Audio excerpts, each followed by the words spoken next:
high up, not far from Herzogenhorn, and entirely hidden from view with a multitude of spells. 24 conjurists from all over the continent, though most from Britain, were sitting, standing, lolling, leaning and generally in poses which indicated to anyone who might have otherwise been able to see them that they were waiting. It was a Sunday morning, early in the month. No tourists or day trippers yet, walking around and avoiding the invisible non-wizard deterrents which gave them the idea that the other side of the mountain would be the best way of reaching the summit. Only the most dedicated of people, whether wizard or non-wizard, would have been up so early. What they were waiting for was of much speculation. Those that knew one another had been chatting about a variety of topics. Their next directive from their leader, the spectacular scenery, and how few had been there at sunrise and had seen the brick-red glow of the early sun on the horizon, promising hope and potential. Whether they had bought the latest copy of Old Magic and, while it may not be worth it, the act was to send a message to those wizards who were less committed to wizardry and magic. Several, especially those from Eastern Europe and to whom small talk was as alien as the non-wizards they abhorred, said nothing, sitting silently with their arms folded or pacing around, though not impatiently. For the wizard they were anticipating spoke to them personally, understood them, calmed their woes. He was like a salve to a burn, a soothing, warm bath to aching muscles. He was their embodiment of hope, of what the future might hold should their visions of a world where wizards held their rightful place, over and above non-wizards in a higher social stratum. They didn't have long to wait. Gelot Grindelwald, in a manner of a zephyr, arrived within the group as innocuously as a cloud or mist. Ghost-like. Silent. It was his silky, rich voice his disciples first felt.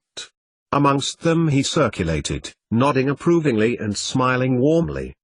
The wizards and witches fell quickly from their lounging poses and became alert at once. He was there, he who knew them, knew their desires and fears. They longed for him to speak to them, to enrich them with his understanding, give them their renewed purpose. My fellows at arms. My friends, Grindelwald began when he had the attention of all. I am heartened, glad, most happy to see you.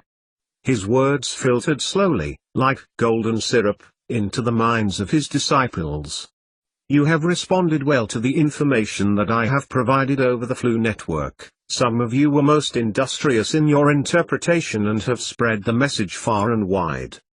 Grindelwald was smiling and many of the conjurists were beginning to smile too. That they had made their way to the meeting point was a feat in itself. High levels of security had been in place, not to mention the covert covering of tracks many of them had undertaken in their personal and professional lives. Fake holidays, family illnesses, emergency shopping trips. May I hear from someone who has organized a coven to discuss our messages? Grindelwald, his long, thick hair blowing in the breeze, swooped around looking at his disciples in anticipation. One wizard, rather short and rotund, stepped forward after a couple of vacuous moments. I have, sir, he said, clearing his throat as he spoke. Around him those wizards and witches who knew him watched their local leader address those assembled. That is to say, my coven is here? He arced his arm around, his thick Lancashire accent resonating around them. In the distance.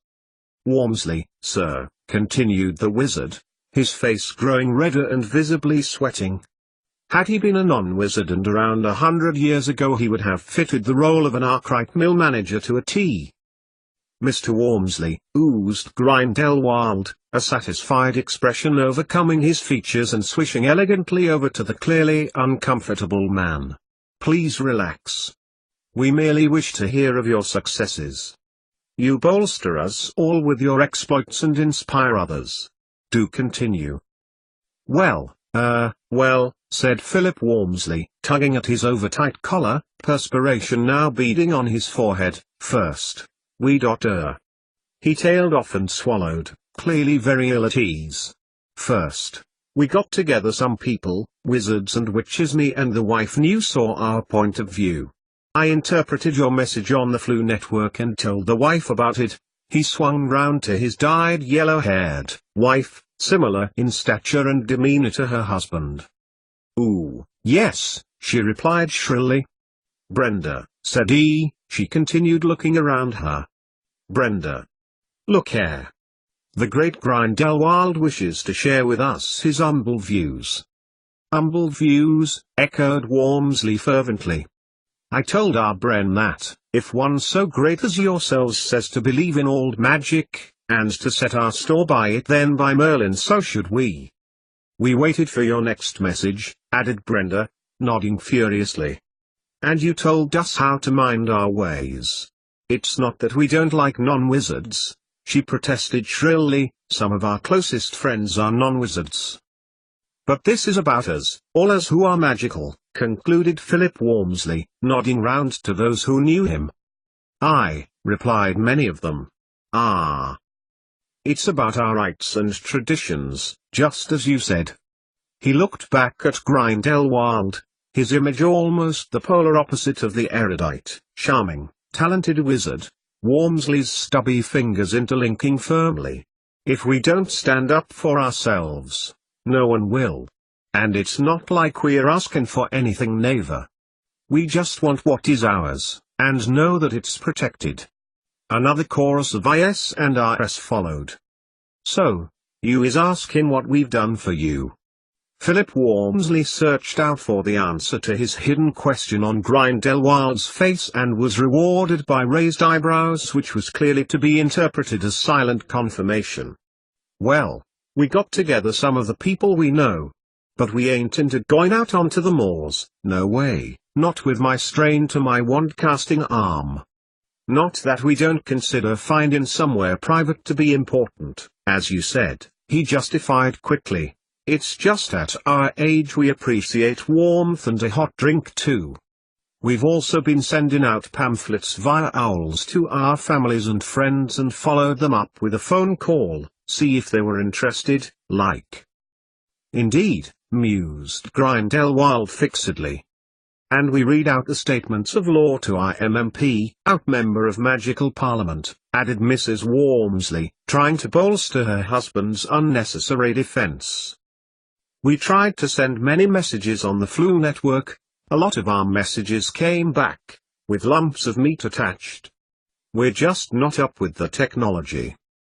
Indeed, smiled Grindelwald, perhaps to stem the flow of verbal diarrhea coursing out of the mouths of this enthusiastic yet rather dim pair.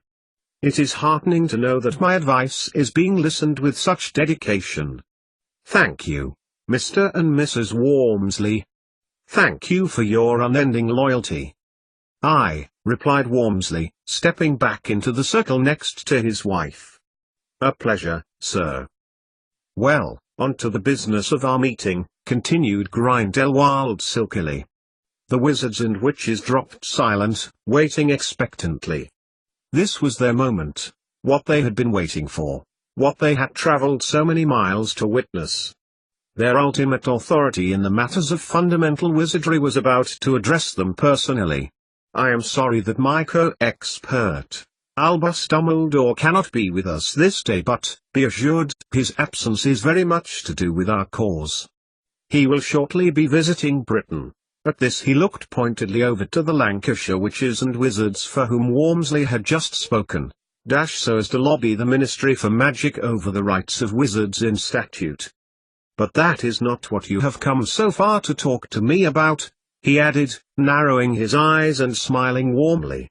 "You wish to know what you yourselves can do for our cause.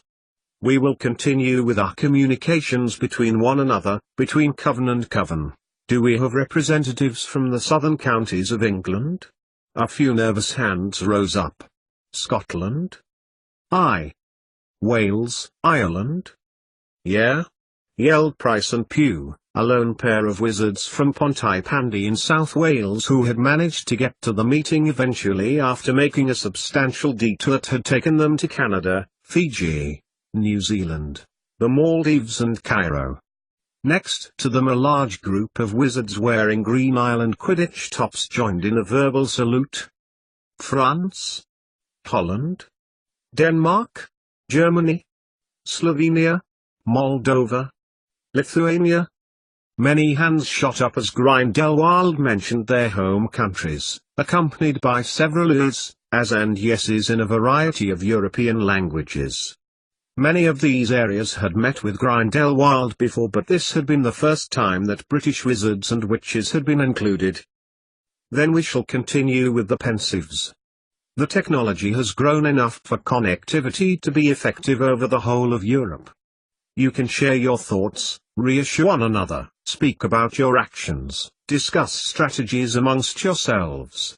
You will find yourselves most empowered when you can hold your futures in your own hands. He nodded round again. Several of the wizards from various governments nodded towards one another, expressing recognition and confirming their intention of doing just what Grindelwald had suggested. Yes, Mr. Wormsley? Grindelwald had noticed the lumbering, fat wizard who had just expressed his and his government's allegiance to him. Mr. Grindelwald, sir, he asked uneasily, about the pensives. I was just wondering, like. Wormsley put down his hand, seeking reassurance from Grindelwald, and continued, his chins wobbling nervously, with the pensives, isn't there a chance we could be watched? Noticed, like? I mean, me and the wife, we're respectable wizards. If the authorities thought we were stirring up anti-non-wizard feeling. Mr. Wormsley, Grindelwald replied, his honeyed tones returning, charming the man's ears as he delivered the reassurance the man craved. The pensive messages cannot be found unless people want to.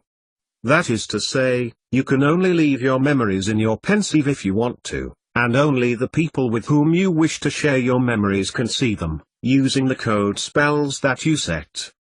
You yourselves. He swept around the group again, have full control of how we, as conjurists, conduct our affairs. You may think as you wish, no law yet exists to police your thoughts. And I should be very shocked to think that a European country would put such legislation in place, considering the human wizarding rights it would infringe. Before him Gelert Grindelwald felt the group relax. The collective mood was that they now had a platform to share their uncertainties and doubts, all without fear of legal retribution. But what about our planned action in October? In a thick, mid-European accent a bearded wizard now spoke. Clearly he had met with Grindelwald several times, for his words were assertive and determined.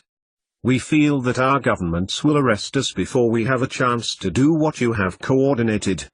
My coven, of Graz, feel very strongly that action must be taken, as you outlined. The government of Austria, nor that of Europe, cannot arrest you, detain you or otherwise put obstacles in your way for your beliefs. Grindelwald laughed, his mirth mocking clearly the ministry's rather than the wizard's question. Bruick, your commitment is admirable, as is that of your coven. The politicians can do nothing about your feeling, other than belittle your fears. But, of course, they are outmaneuvered by their own logic. And, of course, science is on our side. The most stable energy field is that of wizards, purer blood the better for the most delicate spells, as I have explained before. For those spells where the outcome is in the balance, pure blood wizards will always have the ability to tip the balance to success merely because of their ability. Even wizards with some powers have a talent for using nature to his benefit. What use is it that non-wizards learn magic? Even with a lifetime of single-minded determination, hard work, toil, they cannot and never can. Even if they are willing to learn, teaching non-wizards about magic is like teaching a pig to play the piano. Laughs flew around the wizards and Grindelwald stood silent momentarily, allowing his analogy to linger momentarily. The desired effect easily achieved if the look on his followers' faces was anything to go by.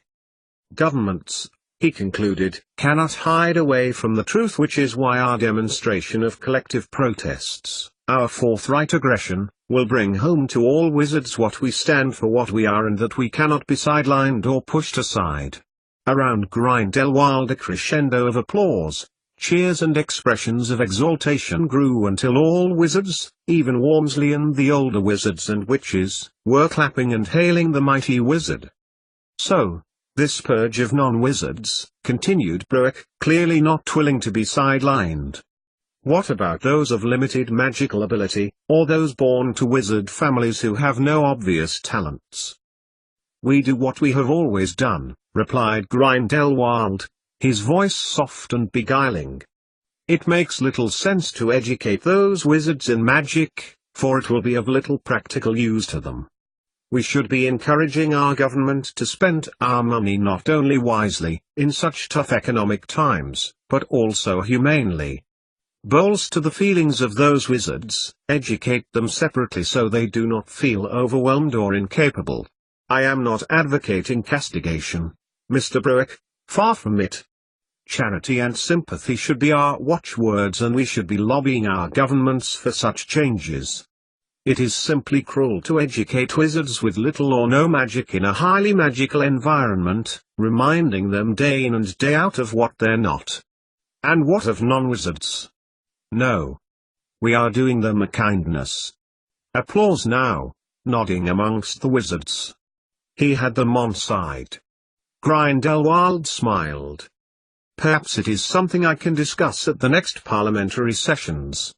Wize Chapter, a thin, whiskery wizard who Grindelwald knew to be a prolific member of a northern French coven, spoke for them all. We can all do something in our own countries. We can speak to our magical members of parliament, we can simply talk to one another. Here. Absolutement. Zeker. Stim. So, what do we do? Emboldened now by the general agreement of procedure, Wormsley spoke confidently now. How do we do it? Just as Mr. Champs suggests, replied Grindelwald. In your places of work you promote the rights of wizards. Wherever you meet inequality you challenge it.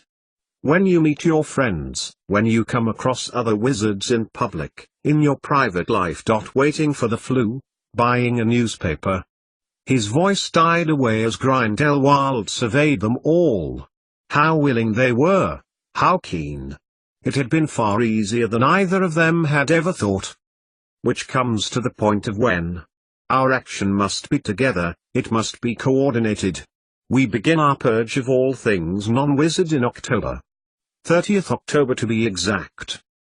31st October, you mean, shouted Balthazar Pugh, his Valleys dialect confusing many of the wizards and witches there. No, Mr. Pugh, 30th October, replied Grindelwald, his words smooth and slick. And I am pleased that you and Mr. Price made such an effort to reach us. So many wizards in similar circumstances to your own might well have given up long before you did. He looked back at them all, silent that they were again, wrapped in anticipation. Ah, so! Exclaimed Wolfgang Bruick, thumping the air in realization. Of course. 6 months before Walpurgisnacht. Precisely, Mr. Bruick, precisely, replied Grindelwald, ignoring for now the confused looks of several nations of wizards. So, we will begin by the labeling of wizardly objects with the mark, our mark, the conjurist's mark. Withdrawing his wand, Grindelwald raised it, scoring a capital C into the virgin air, with tail of C circled round on itself. To the uninitiated the sign could best be described a little like a cross between a computer symbol and a copyright sign. All wizards knew it. A circle around a circle was one of the oldest symbols of magic, of all magic itself, the magic of nature, of trees and plants, the magic where all modern magic springs. In old magic an encircled circle represented the whole world, the heavens and earth together. This was the magic that even non-wizards can feel, in the air, in the trees, in the changes of the season or time of the day, just before dawn on a high mountain in midsummer. Midnight between Christmas Eve and Christmas Day. These are the times when non-wizards take notice, but there are far more magical moments to be witnessed if more of them actually bothered to pay attention.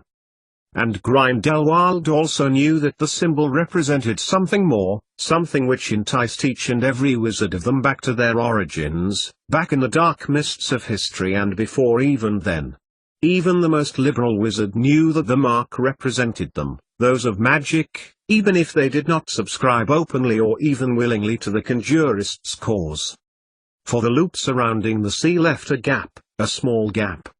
The gap meant the circle was incomplete, and it was the business of conjurists to close the gap to purify and prevent contamination of magic by those unworthy enough to be without magic's blessed power. Every wizard understood that, no matter what he protested. The symbol had a second meaning too. It represented magic as it was now being broken, eroded and threatened, by law, by progress, by so-called equality and levelness. Each and every one of the witches and wizards the present instantly felt, deep down, even if they did not know it, a desire to fight, to regain the double circle for all wizard kind. All present knew what they must do. Spread the symbol far and wide. The hillsides and the towns, the forests, the woodland. All needed to know that conjurists were not going to be put down. Which brings me to the matter of half-breeds. The glamour of the mark faded in the minds of Grindelwald's followers as the symbol lessened in the air. Beside the wizard a group of half a dozen hitchhikers, first up the Black Forest's mountain that morning, stopped abruptly, and looked ahead, confused. "The anti-non-wizard charms are working then," whispered Mrs. Wormsley to her husband, as the early morning sun shone ever brighter. Despite no chance of being overheard, the wizards, including Grindelwald himself, fell silent. They watched, some with undisguised mirth, others solemnly and patiently, for the walkers to turn, which, after a few moments, they did, clearly confused by the unseen obstacle in their way which was convincing them simultaneously that there would be danger if they proceeded to the top and that they were at the summit already. We have a duty to these creatures, as magical beings, to offer them sanctuary and shelter, as provided for them in European law. Albus Dumbledore will be making that such lobby to the combined government of Great Britain for, in their statutes, harboring half-breeds is illegal. How can it be that European law is superseded to that of a member state? He looked accusingly at the British witches and wizards, who looked down guiltily as if each of them individually were responsible. We must therefore protect our half-breed creatures, so too our magical beasts whose presence in zoos across Europe has become increasingly common. Few zoos know how to best look after these animals, and as a result our magical animals are suffering because of the ignorance and arrogance of non-wizards and liberal, do-gooding liberal wizards. Shame. Shame. Our overarching plan is to bring forth the power of a wizard with the potential to be far greater than both Albus and I, revealed Grindelwald. His influence and might will ultimately be our greatest asset when what he has to offer can be brought under our guidance, but this will take time and will require a great deal of strategy and strength, nerve and cunning on both our parts. Some of our work is, shall we say, bordering on the illegal. However, both Albus and I will not break the law. We refuse to for the name of conjurism. In the meantime, however, it is up to you, faithful witches and wizards that you are, to take up the mantle of conjurism and fight for us however and wherever you can. As the witches and wizards drifted away, both Pchamps and Bruick lingered. They had been two of the first conjurists and were used to Grindelwald's mountaintop meetings. Both were magical members of the European Parliament and, as MEPs, were well placed to offer both insight and assistance to the head of the conjurist movement. "Gentlemen," began Grindelwald, his tones still treacle-rich and his smile wide. "May I be the first to offer congratulations to you both?" "Dank," replied Bruick, "although I must say it would probably not have been possible without the assistance of your good self." Before the great wizard both politicians felt humbled and inconsequential, but neither of them were in the business of showing it.